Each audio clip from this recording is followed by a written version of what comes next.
sholat di rumah, maka lebih santai, ya kan? Suka nunda-nunda.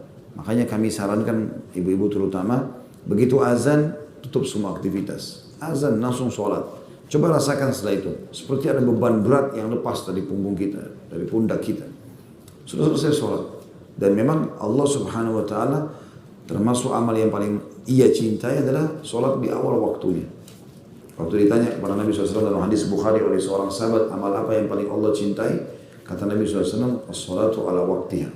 Sholat tepat waktunya, on time.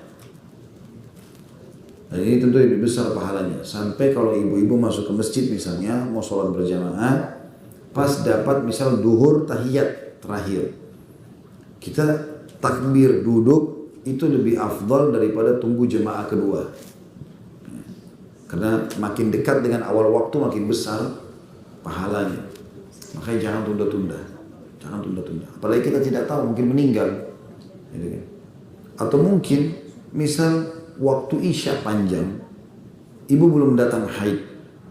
Sudah, nanti hari jam 10 malam saya sholat. Pas jam 10 malam haid. Memang gak berdosa.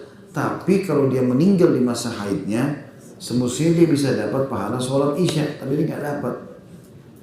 Hanya karena menundanya saja. Kenapa harus menunda? Ini harus diperhatikan tentunya, tidak boleh main-main soal ini. Kalau ada orang sengaja meninggalkan sholat 5 waktu, padahal Allah sudah berikan dia sudah hafal Al-Fatihah, dia hafal Inna Atayna, dia hafal Wal Asr, sudah pendek. Lalu dia tidur sengaja nggak sholat, maka dia kena hukuman hadits Bukhari tadi. Hari kiamat. Ini bukan hari kiamat ya. Ini sebenarnya diceritakan oleh para ulama adalah kisah tentang alam barzah di kuburan. Dia akan ditidurkan, akan ada orang yang Allah datangkan pegang batu besar menghantam kepalanya. Hancur, batu itu dilinding. Dia pergi ambil batu itu lalu dia kembali lagi, ternyata orang yang pertama hancur kepalanya sudah utuh. Nah yang hancur kepalanya ini adalah orang yang sengaja meninggalkan sholat fardu tadi. Padahal Allah sudah kasih dia ilmu, dia tahu caranya. Dia hafal dan Allah tidak pernah tuntut kita kok untuk memiliki hafalan yang banyak untuk sholat. Jadi walaupun kita tiap hari sholat duhur, asar, maghrib, dari subuh sampai isya semuanya rakaat pertama Inna Atayna, rakaat kedua Wal Asr boleh. Asal jangan Inna Atayna di 2 rakaat dua-duanya. Surahnya harus diganti gitu kan. Jadi sangat mudah, tidak ada yang sulit. Lalu kenapa menundanya? Nah, apapun alasannya, termasuk acara-acara, dahulukan hak Allah subhanahu wa ta'ala. Bagi acara dimanapun, bagi pesta, bagi apa, acara perkawinan, acara undangan keluarga, pamit sebentar sholat. Bahkan insya Allah dihormati kok ya. Maaf saya mau pamit sholat dulu ya. Masih disediakan sejadah, sholat 5 menit. Ya, apalagi orang kita nggak usah diajarin cepatnya sholat. Kalau ada perlombaan kita termasuk dapat juara. Dan kalau ada orang yang menjaga sholat, terutama wanita di sini kita bahas karena masalah wanita, sholat 5 waktu dia langsung kerjakan, itu salah satu kunci masuk surganya. Itu yang dikatakan di sini di halaman 28. Setelah hadits Bukhari, kata penulis, ini saudari-saudariku, bagi siapa yang menunda sholat dan tidur dengan meninggalkannya. Maksudnya tadi, dilempari batu kepalanya, ya, sampai hancur, lalu utuhkan lagi. Begitu terus sampai hari kiamat. Lantas bagaimana halnya dengan orang yang tidak melakukan sholat? Nah, itu orang melalaikan saja sudah begitu. Apalagi orang tidak sholat sama sekali, lebih berat lagi. Sebaliknya, Allah yang maha suci dan maha tinggi menjadikan surga sebagai balasan bagi siapa yang memelihara sholat. Nabi SAW bersabda, "Idza shallatil mar'atu khamsaha wa shamat syahraha wa hasanat farjaha wa ata'at zawjaha qila laha udkhulil jannata min ayyi abwabil jannati syi'ta." Jika seorang wanita melaksanakan sholat 5 waktu, dari disebutnya sholat sunnahnya. Jadi kalau ibu sholat sunnah tambahan berarti. Berpuasa bulan Ramadan, puasa sunnah tambahan berarti. Memelihara kemaluannya, tidak berzina.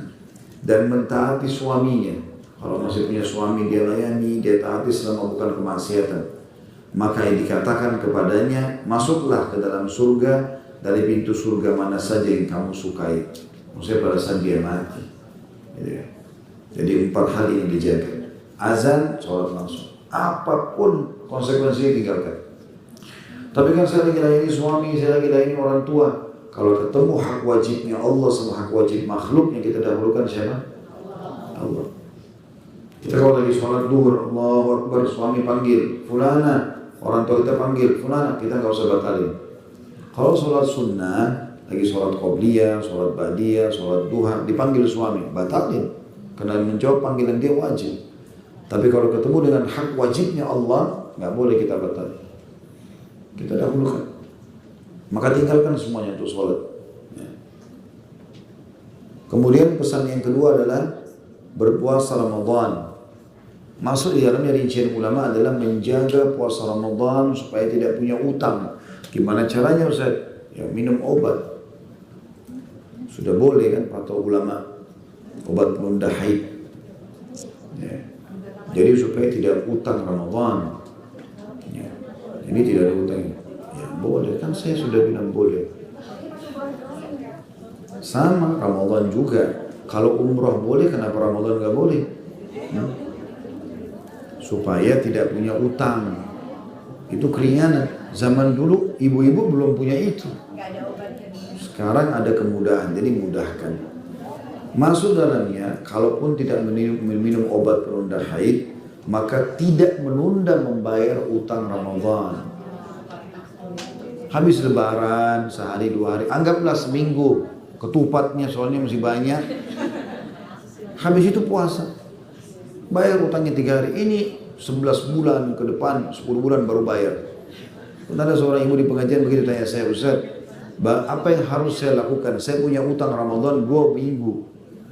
Ini 3 hari lagi mau masuk Ramadan. Apa yang saya harus lakukan?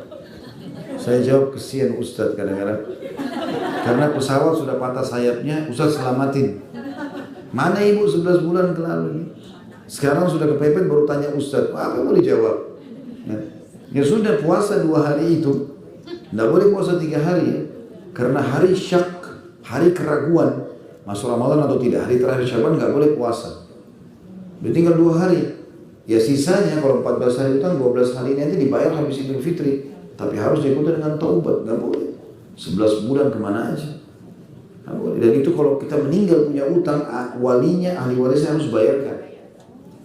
Ya kalau anak-anaknya tahu, atau anak-anaknya mau puasakan, kalau enggak, banyak orang begitu. Makanya contoh misalnya masalah harta juga begitu. Banyak orang tumpuk-tumpuk harta, dia pikir nanti ahli warisnya akan beramal buat dia. Belum tentu. Selama hidup beramal lah. Jangan tunggu.